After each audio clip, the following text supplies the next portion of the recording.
After the call to Islam became public, Prophet Muhammad and his followers endured 13 years of torture and persecution, simply because they were inviting the idol-worshipping tribes in Arabia to worship God alone.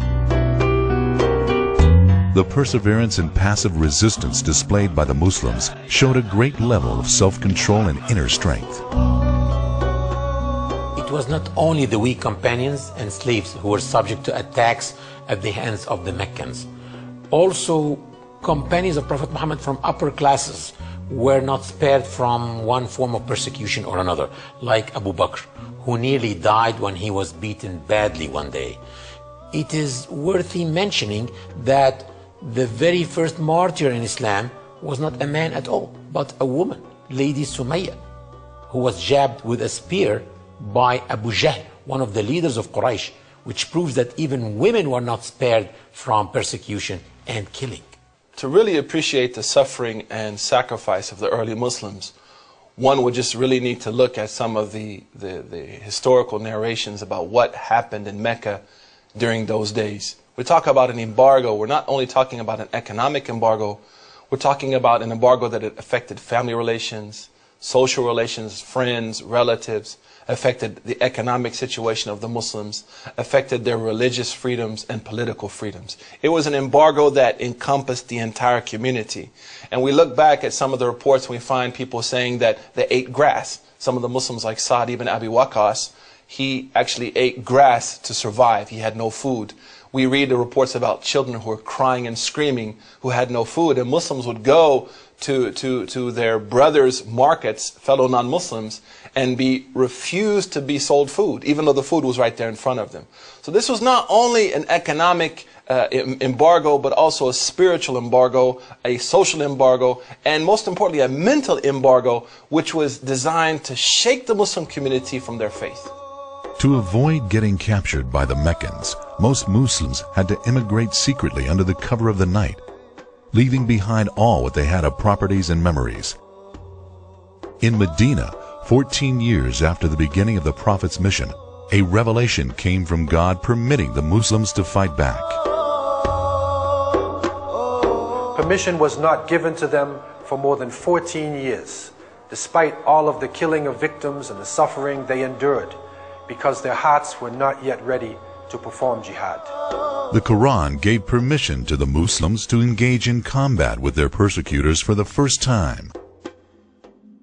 The Quran says, permission to fight back is given to those who are being fought because they have been wronged, and indeed, God is all able to give them victory.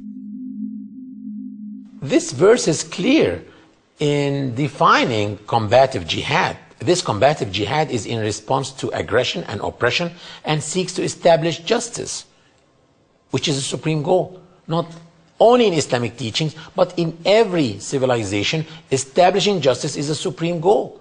If you lose your homeland, well, Islam is encouraging Muslims to fight back and regain their freedom. A lot of discussions and a lot of differences over why Muslims fight, what justifies a Muslim to carry arms against others. As a convert to Islam, definitely that was a question that I had. And in recent years, due to the events that we've seen all over the world and the tragedies and the killing of the innocents, I really had to do some soul-searching. I was blessed to come and study in Al-Azhar University here in Egypt. In my 4th year of studies here, we actually studied an entire course on jihad. And in that book, it clearly states that the reason why Muslims fight is not because they're fighting people who don't believe in Islam, but that Muslims can fight even Muslims if there is a situation where injustice is being perpetrated against them. So the main reason for fighting in Islam, according to that text which was written by a number of scholars, as well as the majority of classical Muslim jurists, is to repel injustice. Muslim scholars throughout history explain the rulings of combative jihad, depending on the two primary sources of Islamic legislation, the Quran and the Sunnah. The teachings of Prophet Muhammad mainly focused on two things. When it is allowed to go for combat, and if you go for combat, the do's and don'ts in combat. According to the Quran, especially in chapter 22, in verses 39 to 40, One ground for jihad is to protect places of worship, such as monasteries, synagogues, churches, and mosques. The Quran says, "For had God not decreed to repel some people by means of others, demolition would certainly have come to many monasteries, churches, synagogues, and mosques, in which the name of God is much mentioned in praise." Another reason for jihad is failure to establish justice through peaceful means. Combative jihad is allowed only if the establishment or restoration of justice through peaceful means has failed. The Quran says, "Yet if they incline to peace, then you should also incline to it." This is one of the main rulings in Islam, that Muslims cannot perform combative jihad if their enemy wants peace. And of course, peace doesn't mean just ceasefire. Peace means ceasefire, we are returning back your rights. So that was crystal clear in the Quran and in the Sunnah of Prophet Muhammad, peace be upon him, that Muslims should try to establish justice through all possible peaceful means. And if this happens, then Allah is opening no way for them to fight. The Quran says, "Therefore, if they withdraw from you and fight not against you and offer you peace, then Allah accords you no lawful way to fight against them." Peace always comes as the first option in Islam. One of the chapters of the Quran is called Al-Fath in Arabic, which means the manifest victory. And it starts like that. Surely we have granted you a manifest victory. And guess what? This victory was not in any battle. This victory was a peace treaty called Al-Hudaybiyah Peace Treaty. So what do you think about a book that calls a peace treaty a manifest victory? Is this book promoting peace or war? Amongst the Prophet's teachings was the direction not to crave conflict. He said, "O people, do not look forward to meeting your enemies in battle and ask Allah to spare you from war. But if you meet them in battle, then stand firm."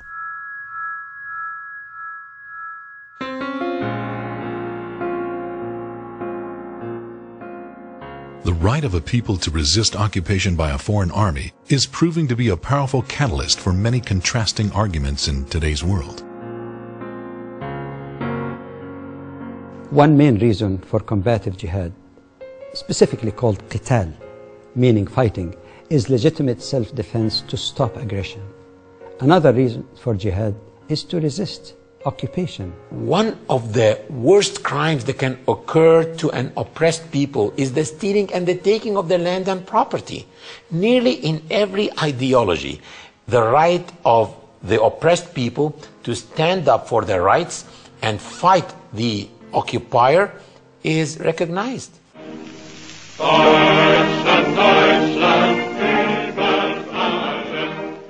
Islam encourages Muslims to resist occupation, which is in fact considered to be a form of enslavement. This is clearly unacceptable and humiliating for the occupied people.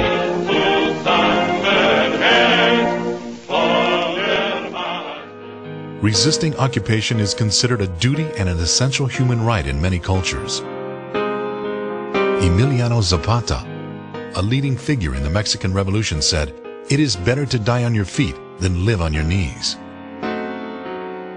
One of the groups of mujahideen were the founding fathers of the United States of America, who stood up against oppression, who resisted tyranny, but no one charged them with terrorism. The same can also be said about the French, who were great mujahideen in the face of Hitler and the Nazis. Among the founding fathers of the United States of America, and one of the most prominent figures in the American Revolution, is Patrick Henry. He said, "Give me liberty or give me death."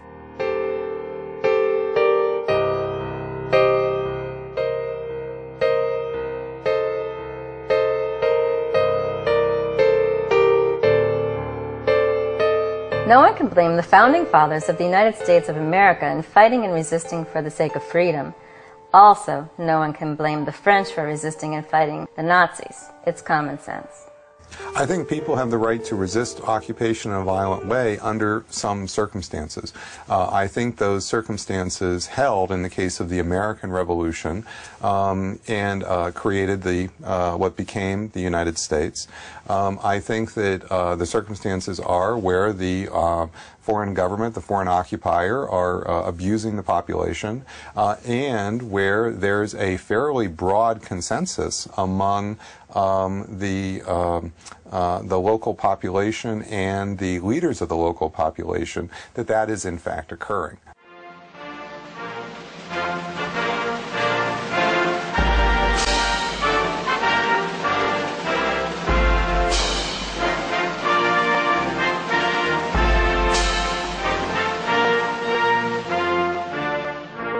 The United States was founded on a revolution. It was a right of the people to overthrow an abusive government. This was something that was enshrined in our Declaration of Independence. This is what the Declaration is all about.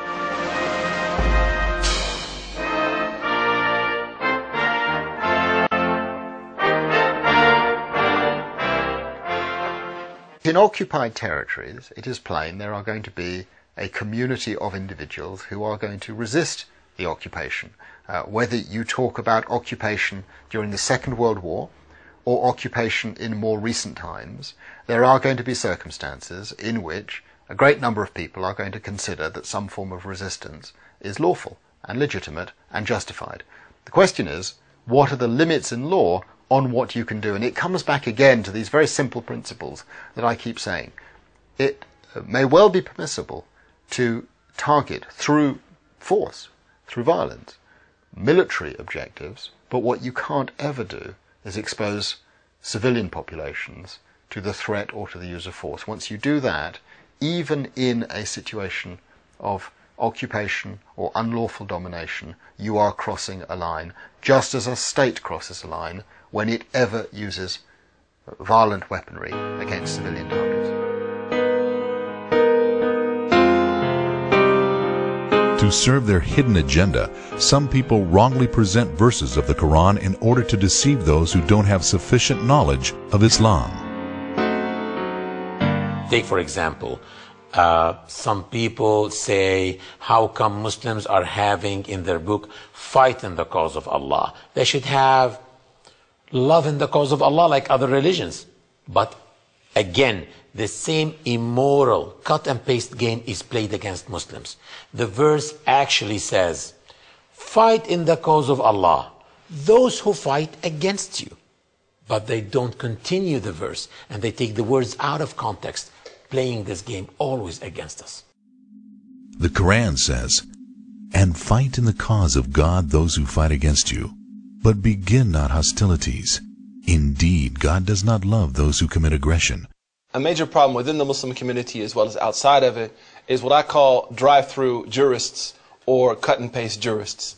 Those people, whether they're Muslims or not, who take, splice up verses, edit them, add a little TiVo, or maybe even give it a little, a cut and paste job here and there, and present verses and statements of the Prophet, peace be upon him, either which are not complete or out of context, using those verses and using those statements of the Prophet to justify egregious actions. Some people say, how come Muslims are having in their book, kill them wherever you find them? As if the Quran is only encouraging Muslims to kill non-Muslims. As if Muslims should walk with 2 machine guns to kill non-Muslims wherever they find them. But they are playing the same immoral cut and paste game. If you read the verse as a whole, it says, kill them wherever you find them and drive them out from where they drove you out. This verse is telling Muslims to fight their occupiers and regain back the freedom of their homeland.